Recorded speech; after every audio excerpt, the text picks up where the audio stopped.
నమస్కారం ఘంటారావానికి స్వాగతం. ముందుగా ప్రధాన అంశాలు. నాగార్జున సాగర్కు క్రమంగా తగ్గుతున్న వరద. 2 గేట్ల ద్వారా దిగువకు నీటి విడుదల.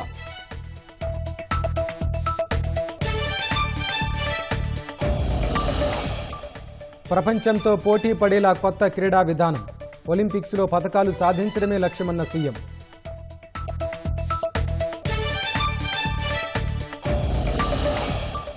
ఐవీఎఫ్ సరోగసి అక్రమాలపై తనిఖీలకు కమిటీ నియామకం. 10 రోజుల్లో నివేదిక ఇవ్వాలని మంత్రి దామోదర ఆదేశం.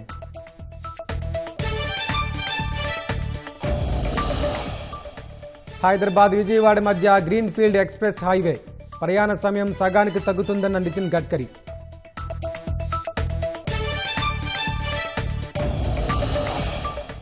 జమ్మూ కాశ్మీర్లో 3వ రోజు కొనసాగుతున్న ఆపరేషన్ అఖాల్. 6 ఉగ్రవాదుల కోసం సైన్యం గాలింపు.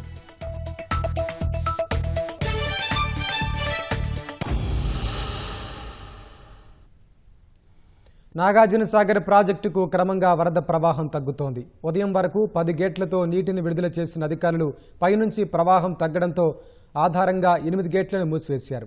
సాగర్ 2 గేట్ల ద్వారా 45,930 లక్షల క్యూసెక్కుల దిగువకు వెళ్తున్నాయి.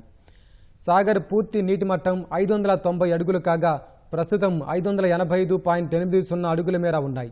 ప్రాజెక్టు పూర్తి నీటి నిల్వ 312.04 టీఎంసీలు కాగా ప్రస్తుతం 299.74 టీఎంసీలుగా నీటి నిల్వ ఉంది.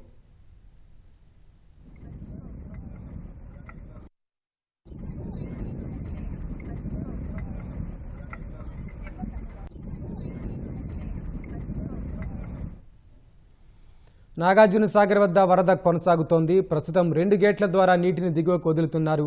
ఆదివారం కావడంతో సాగర్ ప్రాజెక్టును సందర్శించేందుకు పర్యాటకులు పెద్ద సంఖ్యలో తరలివస్తున్నారు. దీనికి సంబంధించి తాజా వివరాలు మా ప్రతినిధి ఈశ్వర్ అక్కడి నుంచి ప్రత్యక్ష ప్రసారంలో అందిస్తారు. రైట్ వెంకటేష్, నాగార్జున సాగర్ జలాశయానికి వరద ప్రవాహం అయితే క్రమంగా తగ్గుతూ వస్తుంది. ఈ క్రమంలో అయితే నిన్నటి వరకు కూడా 26 గేట్ల ద్వారా నీటి విడుదల అయితే కొనసాగింది. ప్రస్తుతం అయితే నాగార్జున సాగర్ జలాశయానికి సంబంధించి 2 క్రష్ గేట్లను ఓపెన్ చేసి నీటిని అయితే క్రమంగా దిగువకు విడుదల చేస్తున్న పరిస్థితితో ఉంది. ఎగువను కురుస్తున్న వర్షాలకైతే గత వారం రోజుల నుంచి కూడా భారీగా వరద ప్రవాహం నాగార్జున సాగర్ జలాశయానికి అయితే కొనసాగింది. అయితే ఈ గత నెల 29వ తేదీన ఉదయం 11:30 గంటల సమయంలో అయితే నాగార్జున సాగర్ క్రష్ గేట్లను ఎత్తి ఇక్కడ తెలంగాణకు చెందిన మంత్రులు ఉత్తమ్ కుమార్ రెడ్డి, కోమరెడ్డి, అడ్డూరి లక్ష్మణ్, అదేవిధంగా ఇక్కడ స్థానిక ఎమ్మెల్యేలు అందరూ కూడా కృష్ణమ్మకు జలహారతి ఇచ్చి ఈ సాగర్ క్రష్ గేట్లను ఓపెన్ చేసి అయితే నీటిని దిగువ విడుదల చేస్తున్నారు.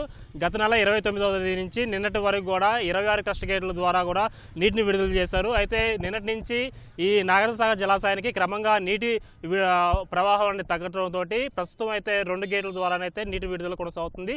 శ్రీశైలం నుంచి కూడా 1 గేట్ను ఓపెన్ చేసి నీటిని అయితే దిగువ విడుదల చేస్తున్నారు. సుమారు 1,00,000 క్యూసెక్ల నీరు అయితే సాగర్ జలాశయానికి కొనసాగుతుంది. ప్రస్తుతం అయితే 2 గేట్ల ద్వారా నీటి విడుదల కొనసాగుతుంది. మరి కొద్దిసేపట్లో ఈ 2 గేట్లు కూడా మూసివేసే అవకాశం కూడా కనిపిస్తుంది. ఎందుకంటే ఎగువ నుంచి నీటి ప్రవాహం అయితే తగ్గిపోతున్న పరిస్థితుల్లో నీటిని అలాగే స్టేబుల్గా ఉంచాలనే ఉద్దేశంతో మరి కొద్దిసేపట్లో ఆ 2 గేట్లను కూడా మూసివేసి ఈ నీటిని అలాగే స్టోరేజ్ చేయాలని చెప్పే ఉద్దేశంతో కూడా అధికారులు ఉన్న పరిస్థితి కనబడుతుంది. ప్రస్తుతం అయితే 2 గేట్ల ద్వారా అయితే నీటి విడుదల కొనసాగుతుంది. అయితే ఇటు వీకెండ్స్ కావడంతో సాగర్ గేట్లు ఓపెన్ చేశారనే ఉద్దేశంతో అయితే పెద్ద సంఖ్యలో పర్యాటకులు కూడా ఈ సాగర్ జలాశయానికి ఈ డ్యాము అందాలను చూడడానికి కూడా పెద్ద సంఖ్యలో కూడా ఇక్కడ ఈ పర్యాటకులు అయితే వచ్చిన పరిస్థితి కూడా ఉంది. అయితే ఈ గేట్లు మూసివేయడంతో కొంత పర్యాటకుల్లో కూడా కొంత నిరుత్సాహం కూడా నెలకొందని కూడా చెప్పుకోవచ్చు. ఎందుకంటే నిన్నటి వరకు కూడా 26 గేట్లు ఓపెన్ చేస్తూ ఉంటుంది. పెద్ద ఎత్తున కూడా ఇక్కడ పిల్లలు పెద్దలు కూడా ఈ పర్యాటకులు కూడా పెద్ద సంఖ్యలో ఈ డ్యాము అందాలను చూడడానికి కూడా వచ్చారు. అయితే ప్రస్తుతం అయితే 2 గేట్లు ఓపెన్ చేయడంతో కొంత నిరుత్సాహపడుతున్న పరిస్థితి కూడా ఉంది. ప్రస్తుతం ఇక్కడ మనతో పాటు కొంతమంది ఇక్కడ పర్యాటకులు ఉన్నారు. వీళ్ళని అడిగి తెలుసుకుందాం. చెప్పండి, మీరు ఎక్కడి నుంచి వచ్చారు, ఎప్పుడు వచ్చారు? కోదాడ నుంచి వచ్చాం సార్. 26 గేట్లు ఓపెన్ చేసి చూద్దామని వచ్చాము. ఇక్కడికి వస్తే 2 గేట్లే ఉన్నాయి.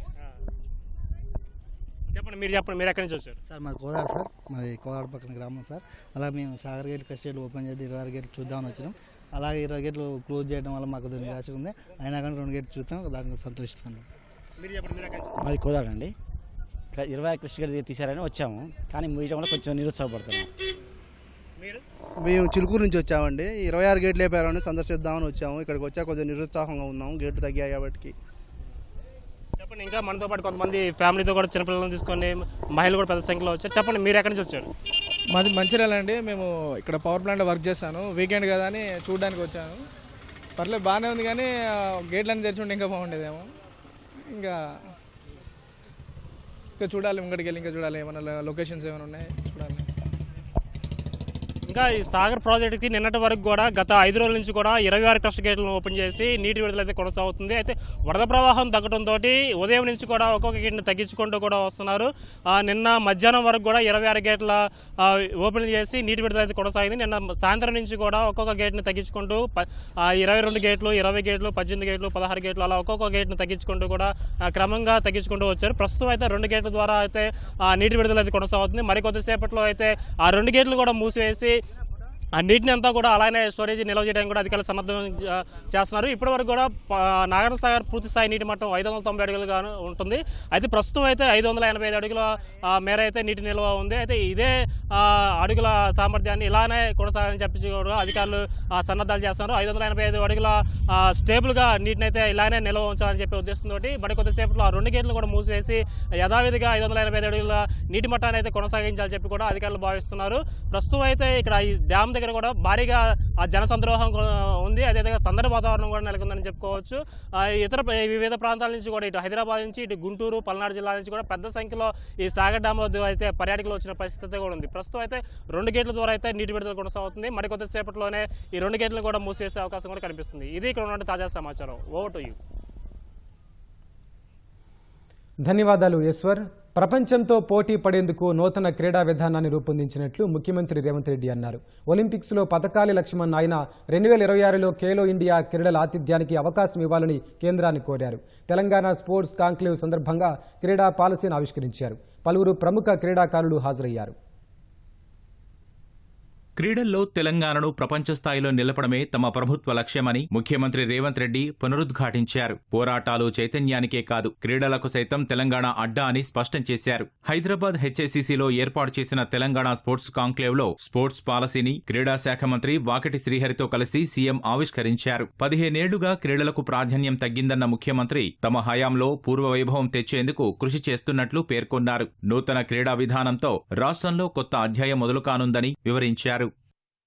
ఈరోజు మా ప్రభుత్వ విధానం స్పష్టం. చదువుల్లోనే కాదు, క్రీడలలో రాణిస్తే తప్పకుండా రాష్ట్ర ప్రభుత్వం మిమ్మల్ని తీర్చిదిద్దుతుంది, మీకు అండగా నిలబడుతుంది. హైదరాబాద్ నగరానికి national games in 2002, in 2003 Commonwealth games, in 2007 world military game. ఇన్ని క్రీడల్ని హైదరాబాద్ నగరంలో మనం నిర్వహించినాం. కానీ మధ్యలో ఒక 10-15 సంవత్సరాలు ప్రభుత్వాలు నిర్లక్ష్యం వహించడం వల్ల ఈ రోజు ఆ క్రీడా మైదానాలు అన్ని కూడా పెళ్లిళ్లు చేసుకునే ఫంక్షన్ హాల్స్ గా మారిపోయినాయి. ఈ విధానానికి స్వస్తి పలకాలని ఒక స్పష్టమైన క్రీడా విధానాన్ని, స్పోర్ట్స్ యూనివర్సిటీ, స్పోర్ట్స్ అకాడమీలను ప్రోత్సహించాలని మొన్న జరిగిన ఒలింపిక్స్ గేమ్స్ చూసిన తర్వాత స్పష్టంగా నేను నిర్ణయించుకున్నా.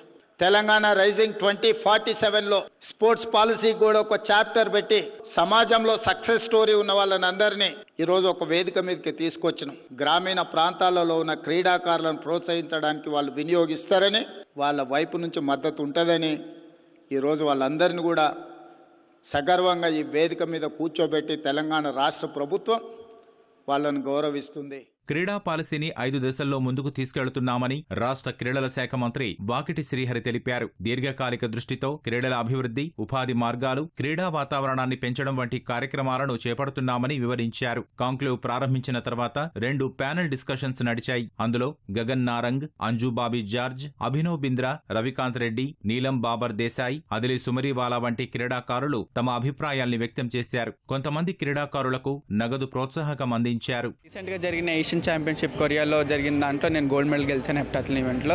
సో నాకు చాలా హ్యాపీగా ఉంది. ఏంటంటే ఇక్కడ స్పోర్ట్స్ పాలసీ ఓపెన్ అవ్వడం జరిగింది. దీంట్లో చూశాక గ్రాస్ లెవెల్ నుంచి ఎలైట్ అథ్లీట్స్ వరకు సపోర్ట్ చేయడం జరుగుతుంది. క్యాష్ ఇన్సెంటివ్స్ కానివ్వండి, లేదా వాళ్ళకి జాబ్ ఇవ్వడం కానీ, ఇన్ఫ్రాస్ట్రక్చర్స్ అండ్ ఎవ్రీథింగ్ వాళ్ళు మంచి సపోర్ట్ చేస్తున్నారు. చాలా సంవత్సరాల తర్వాత ఈ కాంగ్రెస్ గవర్నమెంట్ సపోర్ట్ చేయడానికి మమ్మల్ని ముందుకు వచ్చింది. ఇది ఒక కాన్ఫిడెన్స్ ఇస్తుంది ప్రతి అథ్లీట్లో, స్పోర్ట్స్ పర్సన్లో ఇది సాధించాలనేసి. రేవంత్ రెడ్డి సార్ ఎలాగా ఆయన విజువల్ ఉన్నారు, డెఫినెట్లీ ఆ విజువల్ మాకు సపోర్ట్ వస్తే డెఫినెట్లీ మాలాంటి వాళ్ళు ఇంకా చాలామంది వస్తారు. అండ్ ఆయన అనుకున్నట్టు మనకి Olympic medals and Asian games medals కానివ్వండి, కామన్వెల్త్ మెడల్ కానివ్వండి డెఫినెట్లీగా వస్తాయి అని చెప్తూ థ్యాంక్ యూ సో మచ్. తెలంగాణలో క్రీడా పాలసీని రేవంత్ ప్రభుత్వం తీసుకురావడం సంతోషంగా ఉందని అపోలో ఫౌండేషన్ వైస్ చైర్మన్ ఉపాసన కామినేని అన్నారు. యువత డ్రగ్స్ కు దూరంగా క్రీడలకు దగ్గరగా ఉండాలని సూచించారు. I'm truly honored to be here, and sports has been an integral part of my growing up. My father has always been with the archery team, and he's motivated us that sports makes a human being better, and the human performance is much better if you take up a sport. And as CM Garu said, we must make our mark at the Olympics, and if we all come together, I'm sure we can do it. I really support the Telangana government, and I'm very proud that they are taking this initiative to bring more people to play sport. రాష్ట్రంలో క్రీడాభివృద్ధి కోసం పాలక మండలిని ప్రభుత్వం ఏర్పాటు చేసింది. దీనికి Sanjeev Goenka chairperson గా, ఉపాసన కొణిదెల వైస్ చైర్పర్సన్ గా, సభ్యులుగా ప్రముఖ క్రీడాకారులను నియమించింది. మాజీ ముఖ్యమంత్రి కేసీఆర్ తెలంగాణ జల హక్కులను తాకట్టు పెట్టడం వల్లే ఏపీలో బనకచర్ల రూపుదిద్దుకుంటోందని పీసీసీ అధ్యక్షుడు మహేష్ కుమార్ గౌడ్ విమర్శించారు. బనకచర్ల, పోతిరెడ్డిపాడు పాపం ముమ్మాటికి బీఆర్ఎస్ పెద్దలదేనని స్పష్టం చేశారు.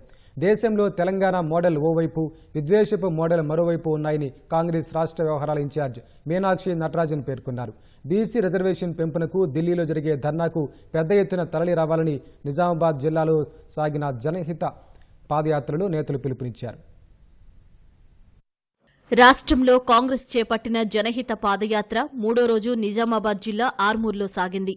ఆలూరు రోడ్డు వద్ద మీనాక్షి నటరాజన్ బృందానికి కార్యకర్తలు ఘన స్వాగతం పలికారు. పార్టీ పతాకాన్ని పీసీసీ అధ్యక్షుడు మహేష్ కుమార్ గౌడ్ ఆవిష్కరించారు. అనంతరం పాదయాత్ర పెర్కిట్ కూడలి వరకు సాగింది. కాంగ్రెస్ అధికారంలోకొచ్చి 18 నెలల్లోనే 80% హామీలను అమలు చేశామని ఏఐసీసీ ఇన్ఛార్జ్ మీనాక్షి నటరాజన్ అన్నారు. బీసీ రిజర్వేషన్ల కల్పనకు ఢిల్లీలో చేపట్టే ఆందోళనకు కార్యకర్తలు తరలి రావాలని కోరారు.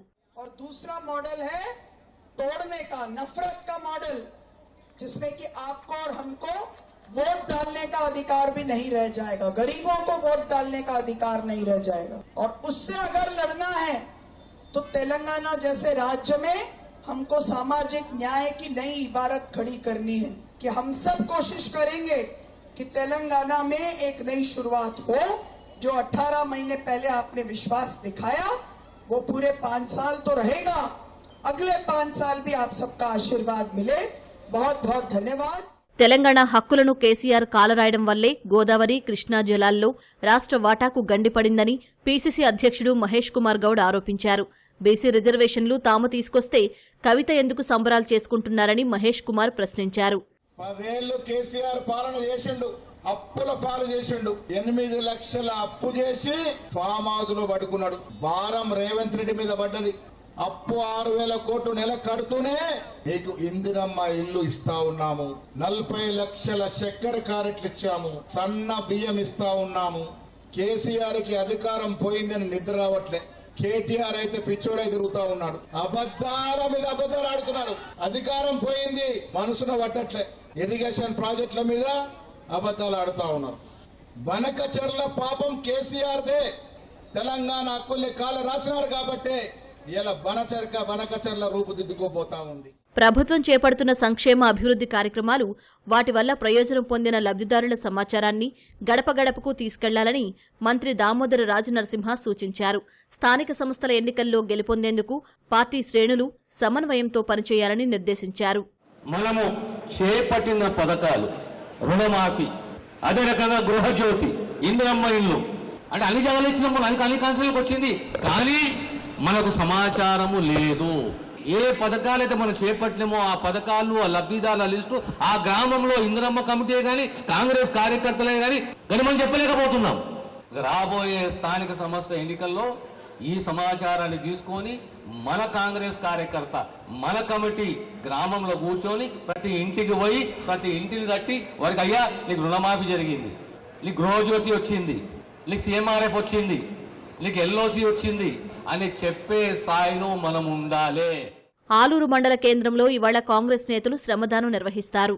అనంతరం అంకాపూర్లో జెండా ఆవిష్కరించి పాదయాత్ర చేపట్టనున్నారు. సత్యసాయిబాబా శత జయంతిని అధికారికంగా జరపాలని ప్రభుత్వం నిర్ణయించింది. నవంబర్ 23న సత్యసాయి శత జయంతిని అధికారిక వేడుకగా నిర్వహించాలని ప్రభుత్వం ఉత్తర్వులు జారీ చేసింది. సత్యసాయి ట్రస్టును సంప్రదించి వారి సూచనల మేరకు ఘనంగా జరపాలని రాష్ట్ర సాంస్కృతిక పర్యాటక శాఖను సిఎస్ రామకృష్ణరావు ఆదేశించారు. జయంతి నిర్వహణ కోసం నిధులు పర్యాటక సాంస్కృతిక శాఖ బడ్జెట్ నుంచి వినియోగించుకోవాలని ఉత్తర్వుల్లో సిఎస్ పేర్కొన్నారు.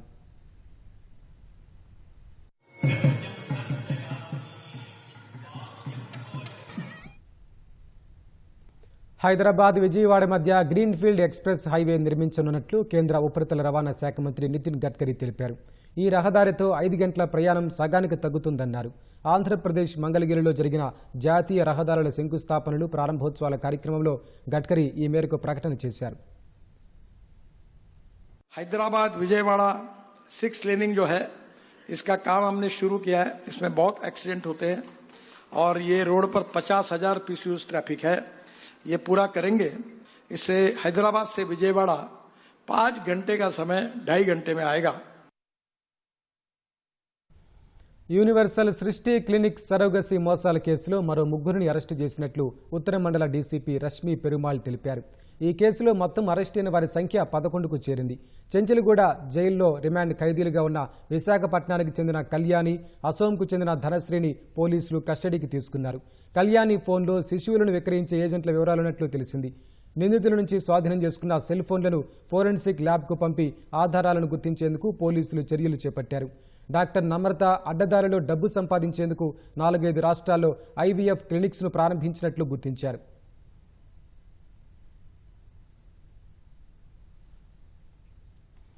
మాతృత్వం కోసం తప్పిస్తున్న దంపతుల ఆశను అవకాశంగా తీసుకుని ఐవీఎఫ్ సరోగసిని వ్యాపారంగా మార్చి దందాకు పాల్పడుతున్న సెంటర్లపై కఠిన చర్యలు తీసుకోవాలని అధికారులను వైద్యారోగ్య శాఖ మంత్రి దామోదర రాజనరసింహ ఆదేశించారు. సృష్టి తరహా ఘటనలు పునరావృతం కాకుండా తక్షణమే చర్యలు తీసుకోవాలని సూచించారు. ఐవీఎఫ్ క్లినిక్లో తనిఖీలు నియంత్రణ కోసం ఉన్నతాధికారులతో కమిటీని నియమించాలని హెల్త్ సెక్రటరీకి సూచించారు. Health and family welfare commissioner నేతృత్వంలో Aarogyasri CEO, public health director సభ్యులుగా కమిటీని నియమిస్తూ హెల్త్ సెక్రటరీ ఉత్తర్వులు జారీ చేశారు. ఈ కమిటీ నేతృత్వంలో ప్రైవేట్ ఐవీఎఫ్ సెంటర్లలో తనిఖీలు నిర్వహించనున్నారు.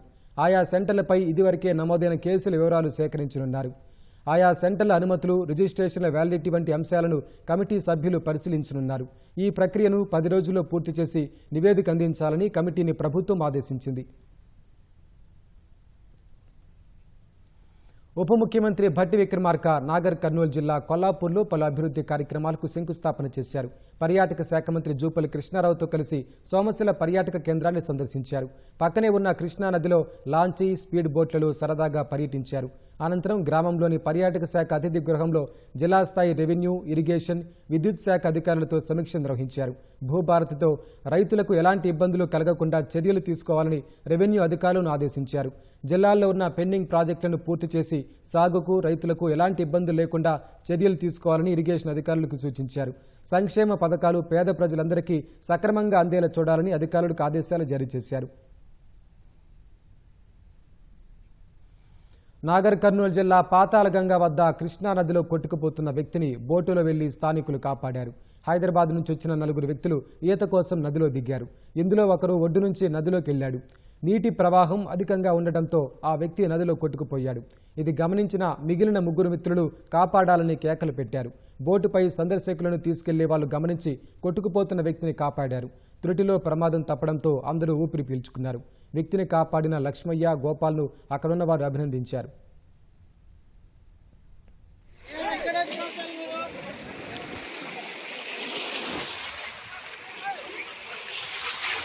పట్టుకో పట్టుకో పట్టుకో పట్టుకో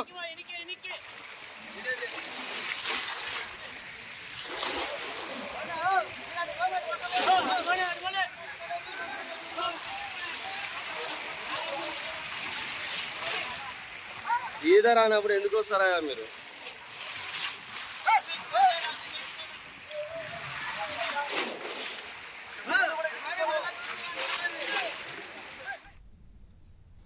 ఒడిశాలోని పూరీ జిల్లాలో భార్గవి నది ఒడ్డున గుర్తు తెలియని వ్యక్తులు నిప్పిపెట్టిన 15 ఏళ్ల బాలిక చికిత్స పొందుతూ ఢిల్లీ ఎయిమ్స్లో గత రాత్రి కన్నుమూసింది. జూలై 19న బాలికను అపహరించి నిప్పు పెట్టినట్లు ఆరోపణలు వచ్చాయి. స్నేహితురాలిని కలిసి ఇంటికి వెళ్తుండగా ఈ ఘటన జరిగింది. ముగ్గురు వ్యక్తులు ఆమెను అపహరించి మండే పదార్థం పోసి నిప్పు పెట్టారని ఆమె తల్లి పోలీసులకు ఫిర్యాదు చేశారు. 70% పైగా కాలిన గాయాలైన బాలికను జూలై 19న పిపిలి కమ్యూనిటీ హెల్త్ సెంటర్కు తరలించారు. అదే రోజు సాయంత్రం భువనేశ్వర్ ఎయిమ్స్కు, మరుసటి రోజు ఢిల్లీ ఎయిమ్స్కు ప్రత్యేక విమానంలో తరలించారు. అక్కడ ఆమెకు 2 శస్త్రచికిత్సలు జరిగాయి. ఒడిశా పోలీసులు శుక్రవారం మెజిస్ట్రేట్ సమక్షంలో ఆమె వాంగ్మూలం నమోదు చేశారు. ఆమె మృత్యువుతో పోరాడి ఓడింది. 15 రోజుల పాటు దర్యాప్తు చేసిన పోలీసులు బాలికకు నిప్పు పెట్టడంలో ఇతరుల జోక్యం లేదని చెబుతున్నారు. బాలిక మృతిపై ఒడిశా గవర్నర్ కంభంపాటి హరిబాబు విచారం వ్యక్తం చేశారు. ఒడిశా సీఎం, మంత్రులు కూడా బాలిక మృతికి సంతాపం తెలిపారు. మాజీ సీఎం నవీన్ పట్నాయక్, బీజేడీ నేతలు బాలిక మృతి బాధాకరమని వ్యాఖ్యానించారు. ఒడిశాలో క్షీణిస్తున్న శాంతి భద్రతలకు బాలిక ఘటన నిదర్శనమని చెప్పారు.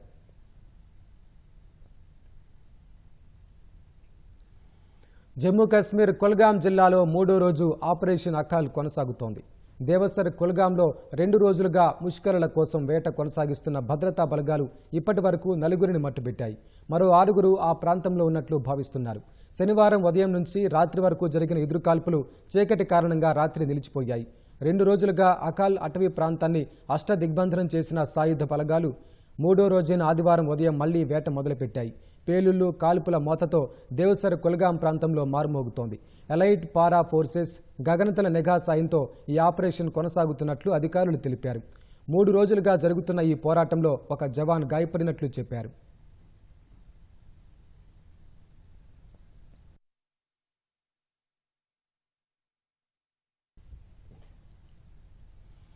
జాతీయ చలనచిత్ర పురస్కారాల్లో బేబీ చిత్రానికి 2 అవార్డులు రావడంపై ఆ సినిమా బృందం హర్షం వ్యక్తం చేసింది. హైదరాబాద్లోని ప్రసాద్ ల్యాబ్ ప్రివ్యూ థియేటర్లో కేక్ కట్ చేసి సంబురాలు జరుపుకున్నారు. ఉత్తమ స్క్రీన్ ప్లే రైటర్గా దర్శకుడు సాయి రాజేష్, ఉత్తమ ప్లేబ్యాక్ సింగర్గా రోహిత్ జాతీయ అవార్డులకు ఎంపికయ్యారు. కథానాయకుడు ఆనంద్ దేవరకొండ, కథానాయిక వైష్ణవితో పాటు దర్శక, నిర్మాతలు, చిత్ర సాంకేతిక నిపుణులు హాజరై బేబీ జ్ఞాపకాలను గుర్తు చేసుకున్నారు. జాతీయ స్థాయిలో తమ చిత్రానికి దక్కిన గౌరవంతో మరింత బాధ్యతగా మంచి చిత్రాలు అందించేందుకు శ్రమించనున్నట్లు చిత్ర బృందం తెలిపింది.